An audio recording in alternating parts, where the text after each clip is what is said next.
Com a palavra, excelentíssimo juiz José Lúcio Munhoz. Eu sou um felizardo, né, como disse a doutora Mari no início, porque a gente está fazendo coisas boas entre amigos. Então, é sempre uma alegria.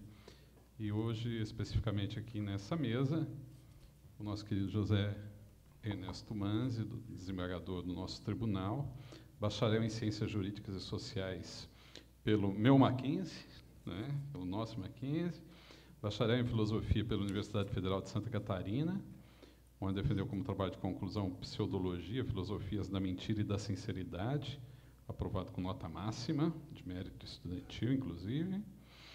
Mestre em Ciência Jurídica pela Universidade do Vale do Itajaí, especialista em Direito Administrativo pela Universidade de Roma, em Processo Civil pela UNOESC, em Processos Constitucionais pela Universidade de Castilha, em Toledo, na Espanha, doutorando na Universidade de Castilha de Mancha, Cidade Real, e a especialidade, que todos nós já conhecemos, né, na área de Direito, em ênfase em Direito Processual do Trabalho. Nosso querido colega, vizinho de jurisdição, Ricardo Córdova Diniz, especialista em Direito do Trabalho, mestre em Ciência Jurídica, professor da Universidade do Vale do Itajaí, professor da Escola da Amatra 12, professor da ENAMAT, da Escola Nacional da Magistratura, ex-presidente da Amatra 12, juiz de cooperação do TRT 12 do Conselho Nacional de Justiça e, atualmente, juiz titular da Terceira Vara do Trabalho de Itajaí. E a não menos conhecida, Fernanda Gomes Ferreira, né, graduada em Administração de Empresas pela Universidade do Estado de Santa Catarina, pós-graduação em Direito Administrativo e Administração Pública, mestrado em Engenharia de Produção e Sistemas pela Universidade Federal de Santa Catarina, luta de doutorado em Engenharia e Gestão de Conhecimento pela mesma universidade, professora universitária, atualmente ocupante do cargo de direção de secretária da Gestão Estratégica do TRT 12. Pelo que eu sei, eles se organizaram na ordem, é isso? Então, eu passo a palavra ao primeiro, que eu não sei quem é. Ao nosso querido Manzi, então. Por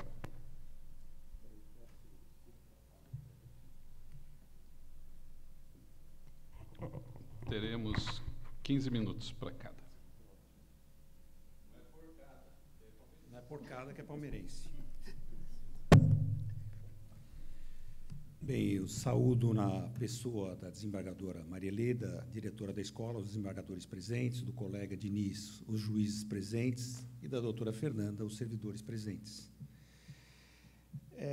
A minha passagem pela filosofia me leva a, para cada solução, apontar mais um problema. Então, não esperem que traga alguma solução para a litigiosidade. Eu vou apontar apenas problemas hoje, para que nós possamos pensar conjuntamente as soluções. Tá? O que leva à crescente atuação do Poder Judiciário Trabalhista? São várias razões, nós vamos discutir essas questões essa semana aqui, tá? Inclusive razões sociológicas, que amanhã serão tratadas pelo professor doutor Denilson Verli, que vocês seguramente gostarão muito, que é uma sumidade, né, com vários pós-doutorados na Alemanha, inclusive, né, além de ser doutor em filosofia, é mestre em sociologia e economista. Quer dizer, ele tem uma visão bastante ampla. Mas o importante nós vermos é o seguinte, né, existe uma contraposição entre o capital e o trabalho no Brasil, tá? E essa contraposição, a meu ver, está cada dia mais acirrada, né? Eu estava passando essa semana em frente ao sindicato dos bancários em Florianópolis e vi uma faixa enorme, né? Juros bancários 400%. Quer dizer, ora, indiretamente o sindicato é contra os bancos terem lucro. Lógico que ninguém quer que tenhamos juros de 400%. Mas, teoricamente, se houvesse uma ideia de cooperação entre o capital e o trabalho, né, talvez não fosse próprio ao sindicato, né, lutar contra os juros bancários. Mas isso mostra bem, né, essa disparidade que existe. O empregado é visto como despesa e não como investimento, né, fruto também dessa contraposição, né?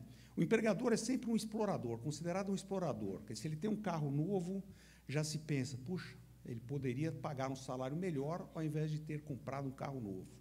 Se o empregado tem algum sucesso, o pessoal já começa a achar também que ele pode ter metido a mão, né? O problema aí é acirrado ainda mais pelo constitucionalismo moderno, né? Veio a Constituição de 88, o quê?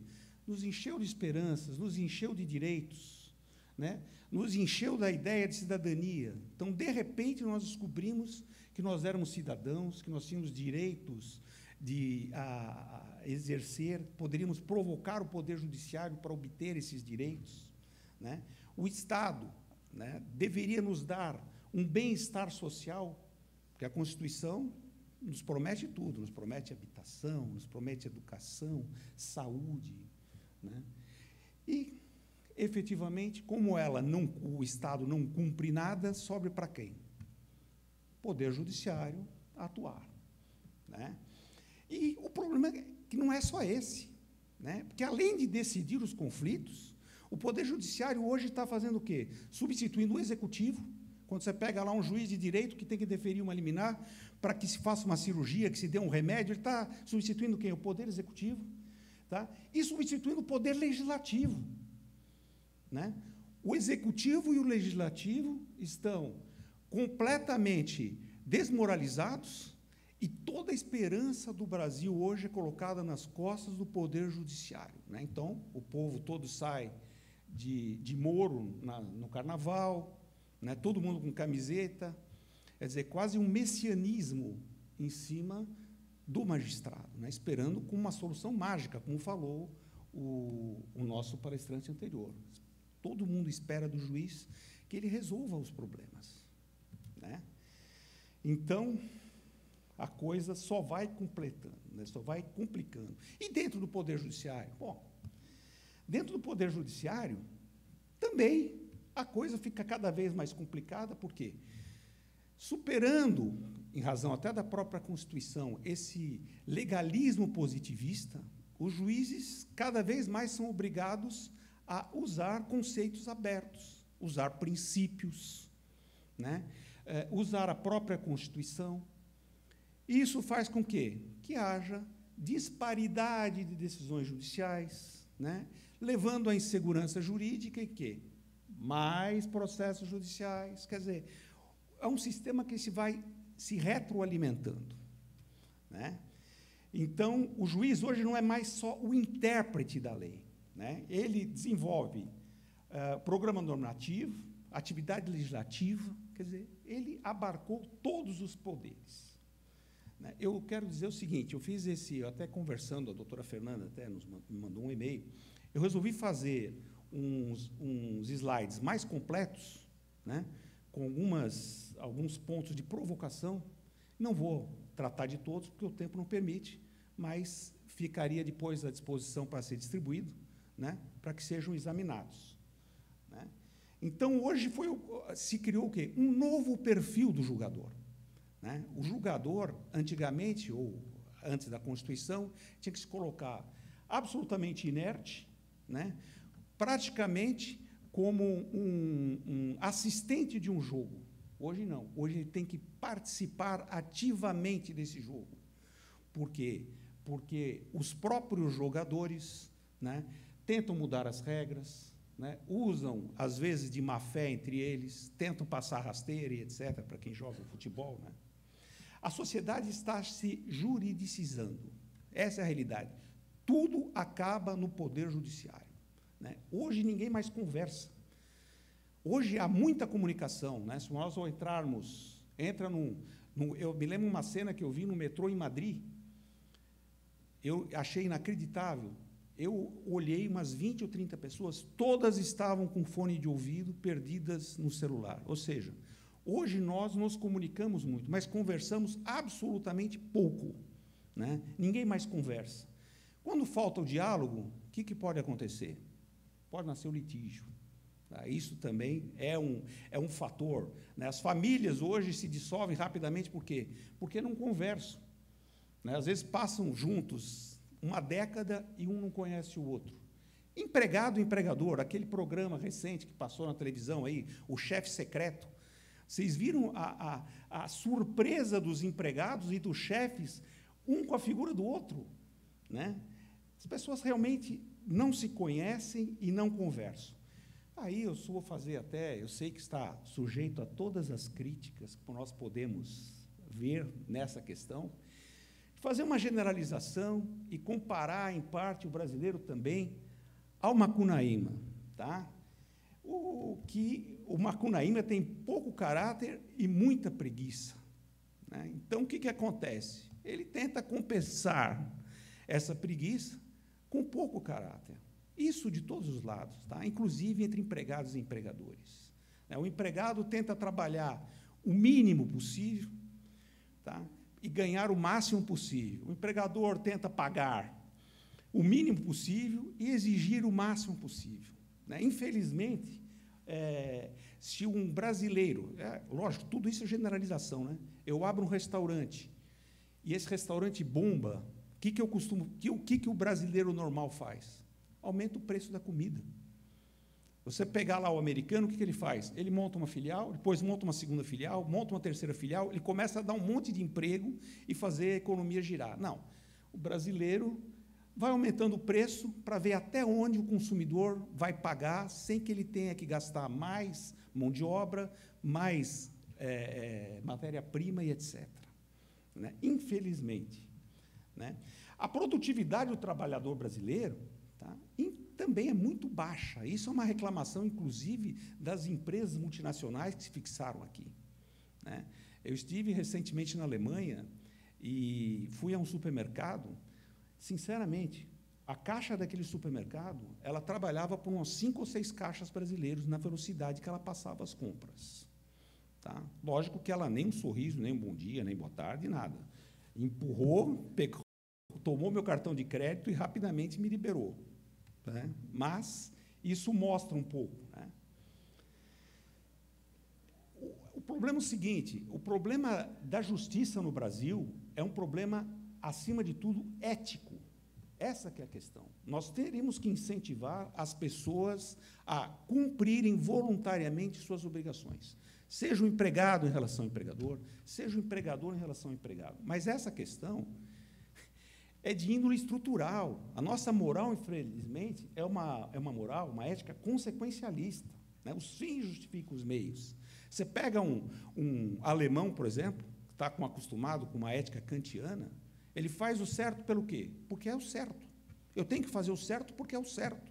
Aqui, logicamente, estou sempre generalizando, aqui se faz o certo por quê? Porque tem alguém vendo. Né? Até tem uma piada do empregado novo que chega na empresa e fala assim, qual que é o meu serviço? E o empregador fala para ele, você vai ter que fazer o que aquele fulano ali faz quando acha que eu estou olhando. Então, essa que é a questão. Né? Aí, em razão desse panorama, o contrato de trabalho acaba se tornando o quê? Um jogo de astúcias. E o pior é que esse jogo de astúcias depois é transplantado por processo, que tem que ser ganho a qualquer preço, industriando testemunha, fabricando documentos. Certo? Eu conheci tinha um colega de faculdade que era advogado trabalhista, ele falava assim, para mim, para o cliente, ele falava, para mim você conte a verdade, porque as mentiras forem necessárias, eu mesmo invento.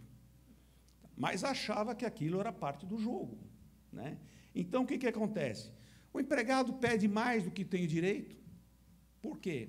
Porque se for procedente em parte, ele vai acabar ganhando o que tem direito, ou vai acabar ganhando um pouco mais, porque ele acha que merecia ter ganho mais durante o contrato. Né? O empregador contesta, muitas vezes, aquilo que não dava para contestar, porque, evidentemente, havia esse direito, contando que vai pagar menos do que devia, e aí vai. Né? Só que o judiciário se tornou um palco dos grandes debates sociais hoje. Né? Veja, o Supremo está discutindo o aborto, tá? Falta de políticas sociais, tudo isso parou no Supremo. Né? Então, o juiz surge como um recurso contra a grande implosão da complexidade da própria sociedade. E não é para isso que o juiz deveria ser chamado. E é para isso que ele está sendo chamado hoje. Nós não estamos preparados para isso E é isso que resulta em milhões de processos, né, numa avalanche absolutamente impossível de se dar conta, né?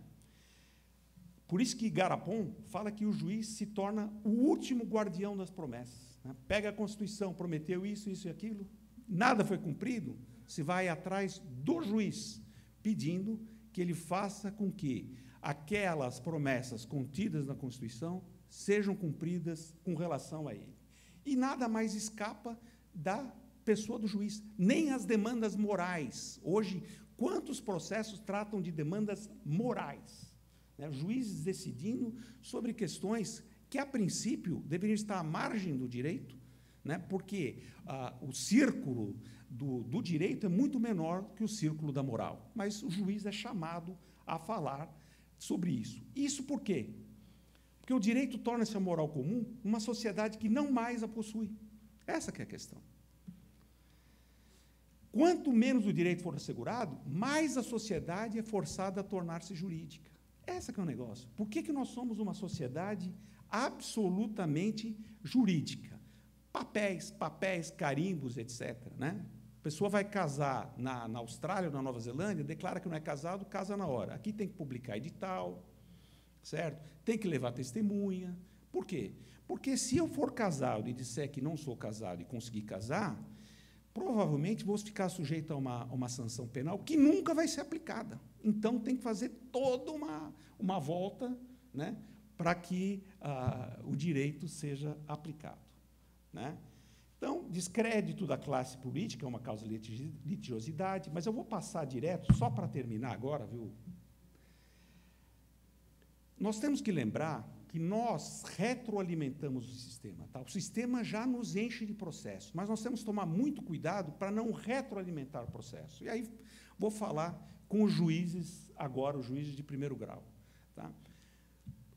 De que forma vocês alimentam os processos no tribunal? Temos que pensar nisso. Será que essa decisão que eu dou, tá? Estou mostrando a minha independência, etc., contrária à súmula do tribunal e do TST, eu não estou alimentando recursos? Até que ponto isso, para a solução dos processos, é razoável? Tá? Lógico, o direito evolui a partir do primeiro grau, isso não há a menor dúvida. Mas nós temos que ver se esse turbilhão de processos, muitas vezes criados por nós mesmos, nulidades. Eu vou indeferir a oitiva de uma testemunha, sabendo que o tribunal vai anular o processo a partir dali. Compensa fazer isso? Quer dizer, nós temos que pensar isso. Tá? Decisões que estabelecem sanções pífias ou pouco significativas. Ora, eu tenho um litigante habitual que está todo dia lá. E por que ele está todo dia lá? Porque está compensando o processo. Os bancos, viram a quantidade de processos para banco? Por que os bancos estão sempre aí? Ora, só tem uma razão para os bancos serem tão demandados. Porque as demandas, economicamente, são vantajosas para os bancos. Se fossem desvantajosas, eles não seriam demandados, eles cumpririam as obrigações. Tá? Então, nós temos que pensar nessas coisas. Decisões exageradas. Ora, se eu chego lá, o fulano xingou, o chefe xingou o empregado de bobo, eu defiro R$100 mil, o que vai acontecer? Todos os empregados da empresa vão entrar com a ação para tentar ver que se ganha R$100 mil também. Né? Se o empregador tentou matar o empregado, eu deferi R$5 mil, os empregadores não vão ter medo de tentar matar o empregado. Quer dizer, temos que pensar nesses exageros também, porque esses exageros é que alimentam os recursos e causam a litigiosidade em segundo grau. Haveria outros assuntos para falar aí, mas estão nos slides e seguramente o doutor Ricardo e a doutora Fernanda complementarão brilhantemente. Muito obrigado.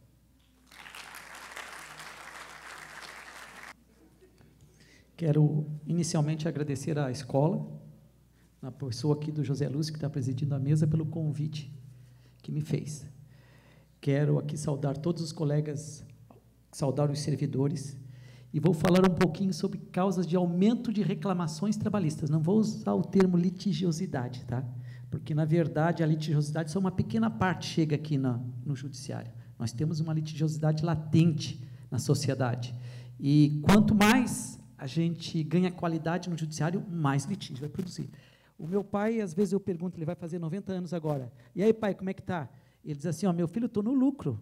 Depois dos 70, eu estou no lucro. E vou dizer para vocês assim, por mais que a gente reclame da litigiosidade, nós estamos no lucro ainda, tá? Porque existe uma demanda reprimida muito grande. E por vários fatores, essa demanda não chega no judiciário. São vários os fatores. Se eu perguntar para vocês por que aumentou o número de reclamação trabalhista, várias bandeiras serão levantadas. A primeira, não existe honorários advocatícios na Justiça do Trabalho, é por isso que o empregado reclama tanto. Segunda bandeira, é a crise econômica. A crise econômica que aumenta a quantidade de reclamações trabalhistas. Outra, a facilidade de acesso. Não paga custas, não paga honorários periciais, não paga honorários de advogado, tudo entra na gratuidade de justiça, então isso facilita muito. Agora a questão são só esses elementos, esses fatos que levam ao aumento da litigiosidade, ou existe uma centena de outros fatos que somados levam ao aumento da litigiosidade? Vamos um por um. Crise econômica. Deixa eu pegar aqui eu vou mostrar um gráfico ali para vocês agora.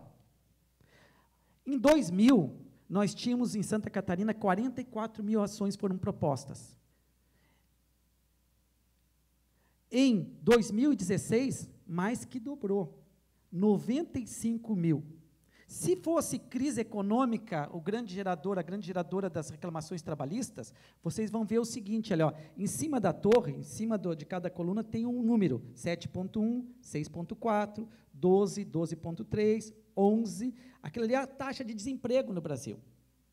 E vocês vão ver o seguinte, que a taxa de desemprego foi crescendo, mas a quantidade de reclamações foi subindo. Se eu fizer uma linha, se eu colocar uma linha ali, olha a taxa de desemprego numa linha. Parece até que cresceu inversamente a taxa de reclamações trabalhistas. Então, nós podemos dizer, primeiramente, que a crise econômica por si só não é a grande responsável pelo aumento de litigiosidade, pelo aumento de reclamações trabalhistas.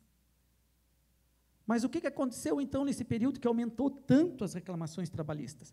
E nós temos um outro dado, olhem só. Em 2000, nós tínhamos 44 varas. Dava 1.000 processos, em média, para cada vara. Agora, em 2016, nós temos 60 varas. Já dá 1.500 processos, em média, para cada vara. 500 processos a mais. E com um detalhe, 500 processos a mais, muito mais complexos.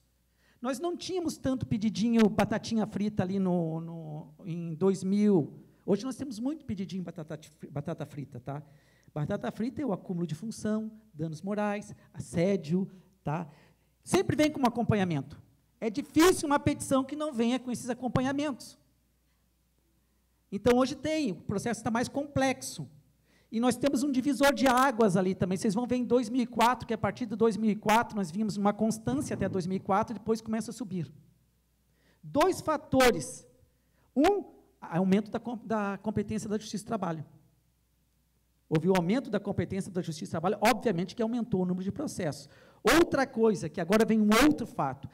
Crise econômica por si só, ela não é o responsável. Crescimento econômico também é o responsável. Porque o que aconteceu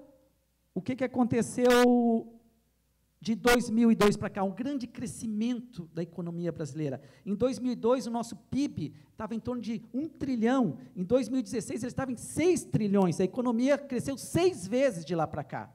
É óbvio que o crescimento da economia gerou novos vínculos de emprego. Mas esse crescimento econômico gerou um outro fenômeno no mercado de trabalho, a grande rotatividade no mercado de trabalho. E essa grande rotatividade no mercado de trabalho impactou mais o índice de crescimento das reclamações trabalhistas que o próprio desemprego. Olhem só, em 2013, por exemplo, foram gerados 29 milhões de vínculos de emprego no Brasil, só que 12 milhões não passaram de um ano, não viraram o ano. Esses 12 milhões de vínculos de emprego acabaram dentro do próprio ano. Então, nós temos um trabalhador que foi dispensado ou pediu demissão, e o que ele faz? Muitas reclamar na justiça. Porque quanto mais vínculo de emprego, mais potencial nós temos para afetar a quantidade de reclamações trabalhistas. Essa rotatividade não é só empregado dispensado, tá? É porque quando a economia cresce, novos empregos são ofertados, e novos empregos com mais qualidade. Então, a tendência do empregado migrar para outros empregos. E houve um movimento muito forte, vocês podem ver naquela coluninha verde ali, tá? É a quantidade em milhões de vínculos de emprego que giraram, tá? Que terminaram no mesmo ano. Nós temos, só para você ter uma ideia, no Brasil, a taxa de rotatividade, os contratos de trabalho, 45% dos contratos de trabalho do Brasil não ultrapassam 6 meses. Aí vocês vão dizer, mas na Europa não tem, claro, os contratos duram muito mais num país em que gira tanto, o mercado de trabalho gira tanto, obviamente que vai ter mais reclamação trabalhista. Obviamente vai ter mais reclamação trabalhista. E eu estou agora falando da crise econômica, justamente crise econômica gera desemprego e gera reclamação trabalhista, mas crescimento econômico também gera reclamação trabalhista. Aumento da população também gera aumento da litigiosidade. E eu disse, nós estamos no lucro ainda, porque olha o quanto cresceu a economia e o quanto que nós crescemos de litigiosidade. Então, tem esse detalhe que a gente sempre tem que levar em consideração. Mas, eu posso dizer para vocês, são só esses fatores, crise econômica, crescimento econômico, e os honorários advocatícios. A falta de honorários advocatícios é que leva ao grande crescimento das reclamações trabalhistas. Mas, espera aí, vou contrariar um pouco o que os outros palestrantes falaram há pouco, com todo o respeito. Tá? Na verdade, todos os ramos do judiciário cresceram, todos os ramos, só que tem picos, né? Se você pegar de 2012 para cá, de 2002 para cá, o ramo que mais cresceu foi a Justiça Federal, em litigiosidade. A Justiça Comum também cresceu muito, a Justiça do Trabalho também cresceu, mas todos, nos últimos 3 anos, a Justiça do Trabalho cresceu mais. Mas se você pegar uma série histórica, você vai ver que todos os ramos do judiciário cresceram. Aí eu pergunto para vocês, mas lá na Justiça Comum tem honorários, e como é que cresceu a litigiosidade? A quantidade de ações? Na Justiça Federal também tem honorários, e como é que cresceu? Então, nós podemos dizer, olha, a falta de honorários por si só não impacta de forma fundamental ou forma substancial o aumento das reclamações trabalhistas. O acesso ao judiciário seria esse, então? Ele impacta também, mas não tanto. Mas não tanto, porque na Justiça Comum existe também as ações do consumidor que, em regra, você não cobra, não é cobrado custas, e o acesso também é facilitado. Então, aumentou também. Aqui também aumentou, mas o grau de impacto dessa facilidade de acesso não é o suficiente para justificar o aumento da demanda. E esse aumento da demanda, na verdade, a gente não deve se preocupar muito, a nossa grande preocupação não tem que ser com apenas o aumento da demanda, mas como dar solução justa e rápida para esses casos. Isso é o que a gente tem que efetivamente discutir e não ficar preocupado, olha, só o aumento da demanda. Claro que vai aumentar, sempre vai aumentar mais, salvo se a gente criar alguns mecanismos, né? Você diz, nos Estados Unidos, os juízes recebem tantas ações, o grau de litigiosidade é bem menor. Não. Nos Estados Unidos, 90% dos casos de ação de despejo se resolvem em mecanismos extrajudiciais. Não é o judiciário que resolve. Resolve-se em mecanismos extrajudiciais. Nos Estados Unidos, existem filtros. Agora, se você pegar todos os conciliadores, todos os mediadores, todos os árbitros e colocar no mesmo pacote, você vai ver que a quantidade é muito maior que a nossa. A quantidade é muito maior que a nossa. Então, eu vou abordar agora outros fatores aqui, complexidade da legislação. Esse é um fator também. Então, crise econômica gera? Gera. Aumento da economia gera, tá? Impacto na nossa taxa de litigiosidade. Agora, complexidade da legislação. Vou dar um exemplo para vocês. Redução da hora noturna. Hora coisinha nojenta, né? Lá em Itajaí, cada ação do Porto sempre vem redução da hora noturna. E você imagina o seguinte, as empresas que trabalham em horário noturno, elas normalmente trabalham 24 horas. E como é que você vai fechar 24 horas com 3 turnos de 8, que você tem uma reduçãozinha ali no meio? Então, por que não fazer o seguinte? Olha, acabou, vamos acabar com essa redução, vamos aumentar o adicional noturno para 30%. E acaba com a redução da hora noturna. Vocês vão ver que aí vai diminuir a litigiosidade, tá? Porque o problema é o seguinte, muitas vezes, vocês já ouviram falar a expressão, isso aqui é tirar um siri da lata? Tem essa expressão, tirar a siri da lata. Você tira um siri, vem 5, 6. E aí o empregado vai lá no escritório do advogado e diz, eu quero reclamar a redução da hora noturna. Ele jogou um sirizinho dentro da lata, mas a petição inicial vai vir com um monte de siri dentro da lata. Tá? Vem um monte, o cara vai entrar num modelão. Vai entrar no modelão, muitas vezes. Outra situação, quer ver, ó, normalmente as empresas fazem contrato de experiência? Normalmente. E por que, então, não fazer o seguinte, o contrato de experiência está na lei. Olha, os primeiros 3 meses são de experiência. Não precisa assinar contrato. Aí nós vamos acabar aquela história, não, assinou a prorrogação e junto, não sei o quê, tal. Todas as histórias que advêm daí. Todas as histórias que advêm daí. Então, nós precisamos, numa reforma trabalhista, na verdade, é simplificar o direito. Deixar o direito mais prático, mais fácil de assimilar, mais fácil de ser cumprido, mais limpo, e não simplesmente ficar criando milagres como se quer se fazer, né? Fazer um milagre com a reforma trabalhista.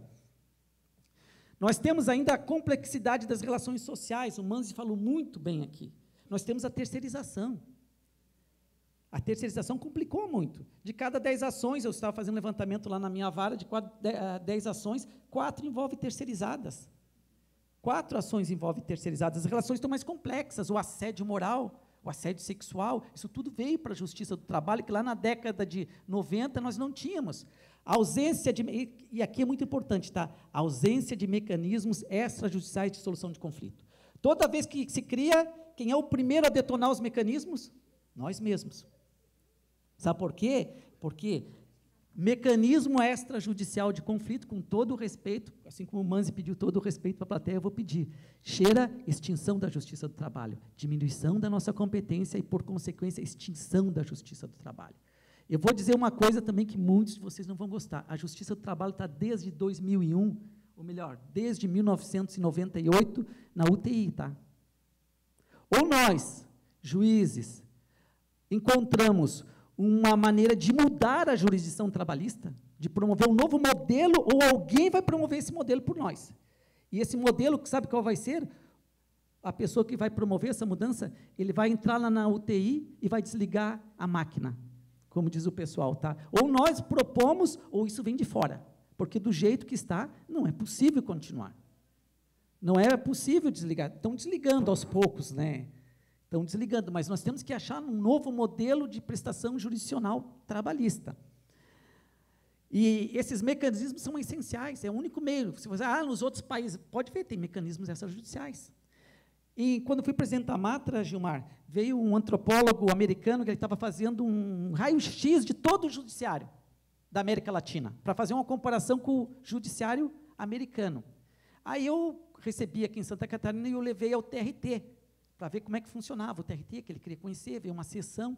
Chega lá, nós vimos a pauta, 80 processos. Ele olhou e disse, vocês publicam a pauta do ano? Eu disse, não, é a pauta do dia. Ele disse, não, é mentira. Não é a pauta do dia. Não, você está brincando comigo, isso é a pauta do ano. Tá? É a pauta do ano. É impossível o pessoal jogar, os juízes jogarem 80 processos num dia só. E daí entramos na sala e ele julgou, ele saiu assim, dizendo que não acreditava. Tá? Se nós colocarmos os juízes americanos, eles não iam resolver nem 2 processos na pauta de hoje. Se fossem juízes americanos, tá? Porque tudo cai no judiciário brasileiro. A nossa cultura da judicialização, que é outro problema que eu estou colocando ali, cultura do litígio, da judicialização. Eu sou professor universitário. E eu vejo o seguinte, na universidade que eu dou aula, há uma preocupação hoje com conciliação, de preparar os alunos para conciliação. Mas, para que isso aconteça, você precisa desenvolver outras habilidades no aluno. Não só a habilidade técnica que a gente recebe no ensino de graduação, na especialização. Nós temos que desenvolver a habilidade humana, saber lidar com as pessoas. A habilidade conceitual, saber perceber o problema e oferecer alternativas para o problema. E o que você vê, em regra, porém, no Brasil, é a cultura do litígio, é ensinar o aluno a litigar, a brigar na justiça, tá? A brigar na justiça. É isso que você vê. E daí nós temos uma cultura realmente do litígio. Dificilmente, eu costumo dizer assim para os advogados, olha, lá em Itajaí, eles sentam ali à mesa, eu pergunto, vocês já conversaram lá fora? Eu faço questão de perguntar, vocês já... Não, mas por que vocês não conversaram? Os advogados não conversam antes de entrar com a ação. Muitas vezes você tem aquela situação que você conhece o advogado, sabe que ele é advogado da empresa, você pode conversar, mas não, tem que ser na justiça. Tá? Tem que ser na justiça. Interesses econômicos de corporações. Eu vou lá no sindicato, sento lá, eu sou o empregado, chego lá e digo, olha, eles não me pagaram aí 60 horas extra. A empresa diz, não, nós podemos pagar, não sei o quê, mas quanto? E daí o sindicato meio que tira o corpo. Tá? Por que o sindicato tira o corpo? Porque ele quer que essa questão vá para o advogado, porque ali não vai ter honorários advocatícios, lá na justiça vai ter. Lá na justiça vai ter. Então, as corporações pensam dessa forma. Tá? Tudo é voltado para ganhar dinheiro em cima do litígio. Vou dar só mais um exemplozinho, depois eu vou correr as questões ali. Ó. Eu senti lá em Itajaí uma época que um advogado cresceu muito. Aí eu apelidei que ele criou a técnica da pirâmide, tá? Ele cresceu muito, disse, meu Deus, como esse advogado cresceu. Aí eu comecei a perceber que quando eu marcava a audiência inicial, ele sempre dizia assim, quantas testemunhas você tem? Aí o cara dizia, eu consigo 5 testemunhas, me traz aí 5. Procedimento sumaríssimo ou ordinário, me traz aí 5. Tá? 5 testemunhas, mas só cabe 3 no ordinário, 2 no sumaríssimo, e a questão é só de direito. Tá? Ele chegava na audiência seguinte, vinham as 5 testemunhas, ou 3 testemunhas, ou 2 testemunhas, tá? Elas entravam como testemunhas, mas saíam do prédio da vara como reclamantes. Ele pegava as testemunhas, fazia um acordo lá, olha, vocês também querem ganhar? Assina aqui a procuração para mim. E transformava em reclamantes. Então, tem essa questão dos interesses, como o Manzi colocou ali, a crise ética, né? Que são os interesses das corporações. O aumento dos protagonistas processuais. Hoje nós temos a União dentro do processo de trabalho, nós temos as seguradoras nas ações de acidente de trabalho, nós temos o INSS e outros protagonistas, tá? Que chegaram graças à reforma do judiciário. Opa, está aqui. Facilidade de acesso. A facilidade de acesso realmente impacta, porque com a facilidade de acesso é o seguinte, vamos ver o que dá, vamos ver o que o juiz vai dizer, vai depender do juiz. Às vezes, eu tenho a triste, vamos dizer, constatação, que vem alguém perguntar para mim, que é amigo meu, aconteceu uma coisa trabalhista, o que eu faço? Eu disse, vai depender do juiz. E, infelizmente, é isso, tá? Porque a magistratura é muito egóica, Tempo esgotado aqui, mais 2 minutinhos, tá? A magistratura é muito egóica, tá? Não aceita muito existem questões que já são simuladas, não, eu decido contra a súmula, eu faço questão de decidir contra a súmula, mas vai ser reformado. Você só está criando o quê? Alimentando a jurisprudência para pacificar, para reduzir o litígio. Você só está ajudando a manter o litígio vivo. Agora, se eu tenho alguma questão, por exemplo, que apareceu no caso concreto, que diverge ou cria uma situação que a súmula não resolve adequadamente, aí sim, eu vou demonstrar isso. Por que eu estou adotando essa posição? Falta de fiscalização, o Ministério do Trabalho não fiscaliza. Sucesso da Justiça do Trabalho é outro problema. Vocês podem dizer, como o sucesso da Justiça do Trabalho? Ora, os advogados migraram para a Justiça do Trabalho, porque eles não aguentam mais a demora em outros setores. Eles vieram para a Justiça do Trabalho. Hoje, antigamente, quando eu advogava, eram 4 advogados que frequentavam a vara praticamente. Hoje não é mais 4, hoje não se sabe mais. Todo dia tem advogado diferente. Quanto mais advogado, mais litígio, porque, efetivamente, mais reclamação trabalhista. Novos direitos, criados pela lei, pela jurisprudência, a jurisprudência cria muitos direitos. Então, natural que, não dá para dizer, não, vocês não vão mais criar direitos, mas isso é uma constatação, isso gera, efetivamente, mais conflitos. Aumento da competência da Justiça do Trabalho também gerou mais conflito. Mas, para finalizar agora, o que eu gostaria de dizer, dentro daquilo que o Manzi falou, vou complementar aqui, eu vou dizer uma coisa para vocês, pessoal, quer ver? Se todos nós fizermos o feijãozinho com arroz bem feito, está bem feito, tá? Isso vai ajudar muito, tá? Porque quando a gente começa a criar muitas especulações, decisões, isso é fenômeno dos segmentos judiciários que são especializados, tá? Isso vai acabar retroalimentando. Então, nós temos que fazer o nosso feijãozinho muito bem feito, tá? Porque quando a gente está cozinhando feijão e começa a colocar muito sal, vai desandar o feijão, vai ficar muito salgado, ninguém vai comer, tá? Então, a gente tem que colocar o tempero certo, isso é fundamental. E repensar em algumas situações. O nosso modelo de jurisdição está ultrapassado. Nós precisamos mudar esse modelo. Ou nós mudamos dentro de um determinado tempo, ou alguém vai mudar por nós, tá? E aí realmente é o fim. É o fim. Então nós temos que pensar nisso. Quero agradecer mais uma vez e passo a palavra agora para a nossa colega Fernanda.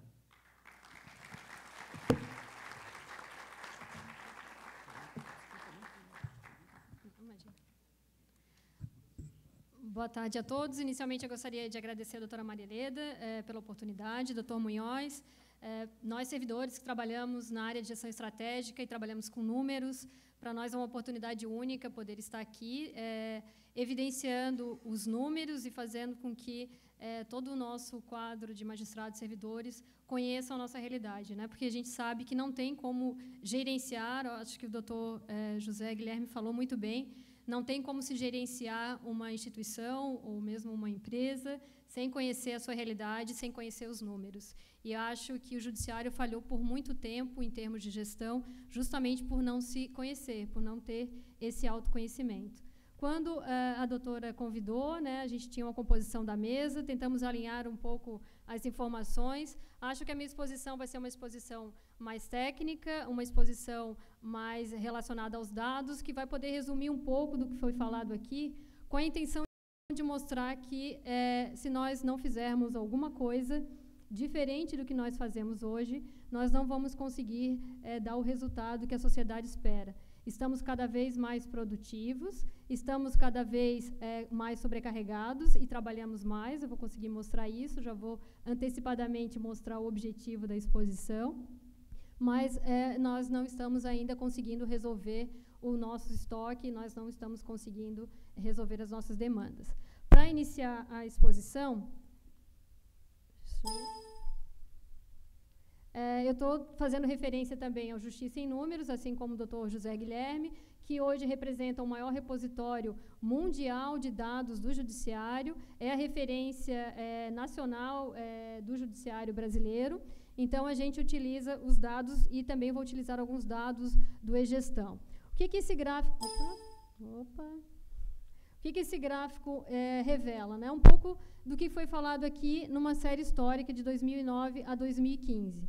Nós tivemos um aumento considerável nos casos novos, que é a linha verde, cerca de 4 milhões de casos novos, um crescimento bastante significativo de casos baixados, se compararmos com o ingresso. Então, a Justiça do Trabalho se revela bastante produtiva, se considerarmos apenas o parâmetro de casos novos com os casos baixados, mas a gente não conseguiu ainda dar conta do nosso estoque, que representa 5 milhões. Nesse estoque, além dos processos, existem processos como aqueles que voltam dos órgãos superiores, aqueles que tramitam de um tribunal ao outro por questão de competência.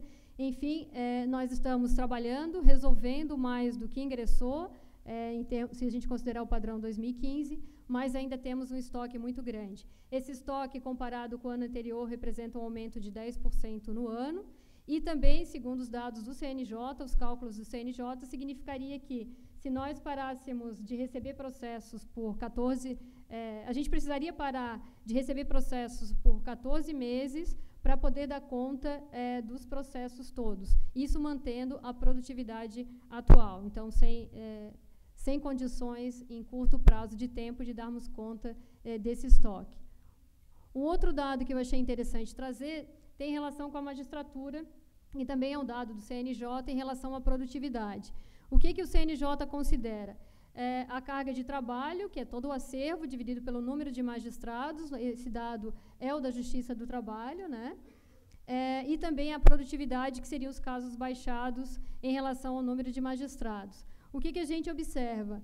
Considerando o gráfico anterior, obviamente, se está entrando mais processo, a gente não dá conta, a sobrecarga em relação aos magistrados está bem significativa e vem crescendo.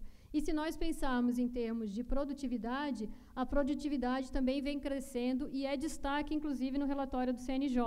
Se nós pegarmos a produtividade desde 2009 a 2015, há uma elevação de quase 20%. É um dado bastante significativo, né? E se a gente pegar do mês anterior, também cerca de 3 a 4% de aumento de produtividade. Então, estamos trabalhando mais, eu estou falando em termos de justiça do trabalho, está se trabalhando mais, mas ainda assim não se dá conta, né? Então, há também um esforço aí demonstrado por parte da magistratura e mais um momento para refletirmos se esse esforço ele está sendo feito da maneira correta a ponto de dar conta, né? Porque em relação até ao sentimento que já foi colocado aqui de adoecimento e de sobrecarga.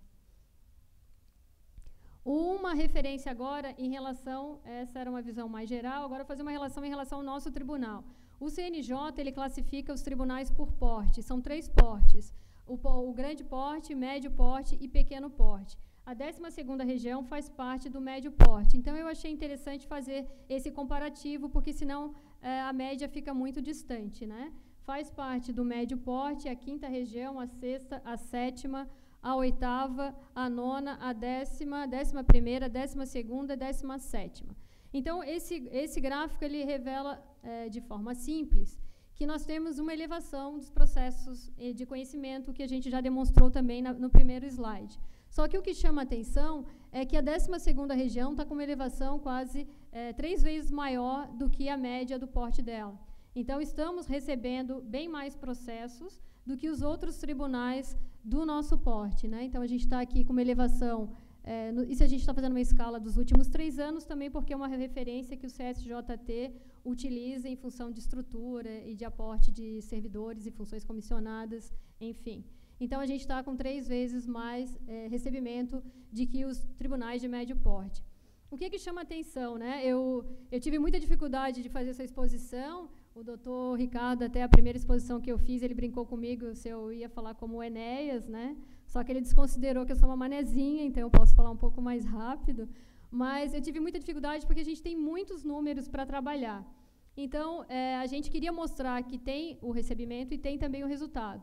Mas no intuito de enxugar um pouquinho, eu vou só relatar que nós recebemos 3 vezes mais do que o porte, mas também solucionamos 3 vezes mais. Então, a 12ª região também tem recebido mais, mas está muito mais resolutiva do que os tribunais de médio porte. Então, estamos trabalhando bem, né? Temos um destaque também em relação à conciliação, como já foi mencionado, estamos abaixo apenas da 9ª região. E temos um destaque também, que foi, nós temos 9 metas nacionais, cumprimos apenas 3 metas, uma delas é da conciliação, e outra meta é de tempo médio do 1º grau. Então, por mais que a gente esteja recebendo mais processo, a 12ª região também teve uma meta alcançada, que foi de tempo médio do processo de 1º grau, que é de 220 dias, enquanto a média nacional é de 223 dias. Então, estamos realmente mostrando bons resultados. Em algumas situações, a gente tem aqui a questão das execuções, né? Nós também estamos recebendo bem mais do que a média dos tribunais de porte, estamos iniciando, bem mais do que as de médio porte, e também resolvemos mais do que os de médio porte. Um destaque para a nossa execução, a gente não cumpriu a meta de execução, é conhecido já como o grande gargalo da Justiça do Trabalho e também do nosso regional. Nós não cumprimos a meta, mas evidenciamos isso numa última reunião com o presidente de análise estratégica, que mesmo o tribunal não cumprindo a meta, ele resolveu bem mais do que o ano passado, foram mais de 3.000 processos em relação a 2015. Então, às vezes, a gente não alcança o resultado, mas a gente consegue provar pelos números do que o esforço, ele existe, né? Se a gente pensar em termos de crescimento, aqui a gente fez um panorama só do último ano, né? Então, só para sinalizar, começamos com uma série histórica, passamos para os últimos 3 anos. Esse é só um dado do último ano, para a gente observar onde está o crescimento, né? Esse mapa evidencia que todas as regiões tiveram crescimento, com exceção da região serrana, que teve uma pequena diminuição. Temos um destaque em relação à Grande Florianópolis, com um aumento significativo de 17%, se comparado aos demais crescimentos. E a gente faz um destaque aqui, até porque o doutor Ricardo faz parte da mesa, então a gente faz um destaque em relação a Itajaí, que por mais que não tenha crescido tanto quanto Florianópolis, em números absolutos, ela acabou crescendo mais, né? Foram 2.600 processos. Então, são as duas regiões que se destacaram mais em crescimento no último ano, né? Esses são dados do segundo grau, que eu também trouxe de forma mais resumida, até para a gente ter uma visão geral do tribunal. No segundo grau, nós estamos também com um crescimento considerável, mas dentro da média, né? A gente está dentro da média. Tivemos um destaque nacional em relação ao segundo grau, porque foi o único tribunal que cumpriu a meta de ações coletivas. Isso é destaque para o CSJT. Nós vamos ter, inclusive, prêmios e matérias exclusivas em relação a isso. Conseguimos cumprir. A meta de ações coletivas no segundo grau foi uma pena, ela não foi cumprida por muito pouco, foram 4 processos. Sabemos que houve esforço para cumprir, está sendo muito acompanhada pelo doutor Ricardo, que é o juiz auxiliar, mas realmente foi por questões de procedimento e do Ministério Público, enfim, que a gente não conseguiu cumprir, mas teve ações específicas do tribunal e foi uma pena. Mas nos destacamos em relação ao segundo grau. E um outro dado que eu achei interessante trazer, até na linha também do doutor José Guilherme, apenas para conhecimento, uma das formas de lidar, que vem sendo discutida nacionalmente, de lidar com a judicialização, é trabalhar com os grandes litigantes. Nós tivemos algumas dificuldades nacionais de saber quem são os grandes litigantes. Houve uma dificuldade inicial, inclusive, de identificar o CNPJ, a raiz dessas empresas. A gente trouxe, alguns já são bem conhecidos, né, dependendo da região em que o juiz atua, já conhece o grande litigante. E a ideia que é trabalhada nacionalmente, e a gente tem essa ideia aqui também, é uma meta do CNJ, o acompanhamento dos grandes litigantes, como uma forma também de resolução dos conflitos. É importante só ressaltar que na 12ª região, a exemplo do que o doutor José Guilherme mencionou nacionalmente, eles representam 12%, praticamente 12% dos processos. Então, nós temos aí também uma pulverização de 80% relacionado principalmente a pequenas empresas. Então, era isso. Espero que tenha contribuído. Agradeço mais uma vez a oportunidade.